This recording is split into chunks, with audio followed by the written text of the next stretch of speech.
एक बार 5 बौद्ध भिक्षुओं ने मौन रहकर ध्यान करने का निश्चय किया। उन्होंने अपने इस अभ्यास के प्रतीक के रूप में एक मोमबत्ती जलाई।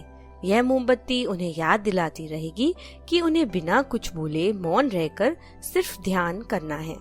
इसके बाद उन 5 भिक्षुओं ने ध्यान करना शुरू किया।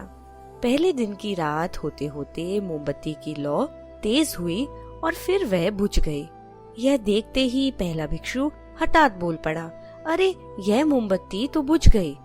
दूसरे भिक्षु ने बिना कुछ सोचे तुरंत कहा, श्श, हमें बात नहीं करनी चाहिए, हमने कुछ भी ना बोलने की शपथ ली थी। तुरंत तीसरे भिक्षु ने भी प्रतिक्रिया दी, तुम दोनों को बोलने की क्या जरूरत थी। चौथा भिक्षु हंसा और बोला, बस हम 2 ही बचे हैं जिन्होंने बात नहीं की। उन 4 भिक्षुओं के बोलने के अलग अलग कारण थे, पर उन 4 ने बिना कुछ सोचे समझे अपने विचार रख दिए। मगर जो 5वां भिक्षु था वह बहुत बुद्धिमान था। वह मोमबत्ती बुझ जाने पर इन 4 भिक्षुओं में हो रहे वार्तालाप पर गौर किए बिना ही ध्यान करता रहा। 5वें भिक्षु को ध्यान करता देख उन 4 भिक्षुओं को शीघ्र ही अपनी गलती का एहसास हुआ।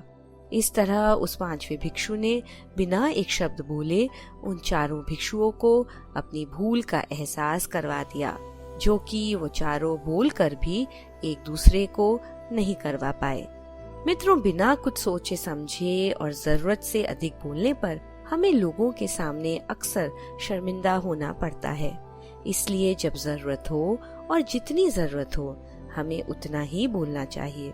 यह तो आपने भी अनुभव किया होगा कि जो जितना बुद्धिमान होगा उतना ही कम बोलेगा और हमेशा सोच समझकर बोलेगा, और जो व्यक्ति जितना कम बोलेगा उसकी बात उतना ही लोग सुनना चाहेंगे। शायद इसीलिए ईश्वर ने हमें कान तो 2 मगर मुंह एक ही दिया है, ताकि हम सुने ज्यादा और बोलें कम।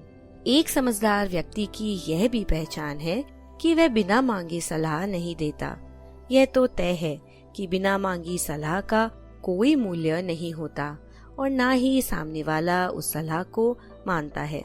बहुत से लोगों की आदत होती है कि किसी ने उन्हें अपनी समस्या बताई नहीं कि वह सलाह देना शुरू कर देते हैं, जबकि अधिकांश मामलों में ऐसा होता है कि जब कोई हमसे अपनी समस्या साझा करता है तो वो हमसे कोई सलाह नहीं चाहता। वह हमसे बस यही इच्छा रखता है कि हम उसकी बातों को ध्यान से सुन लें, जिससे उसका मन हल्का हो जाता है और कुछ समय के लिए उसे शांति महसूस होती है। इसलिए मित्रों, जब अगली बार कोई आपसे अपनी समस्या साझा करे तो बस उस इंसान की बातों को ध्यान से धैर्यपूर्वक सुने। सलाह देना ना शुरू कर दें।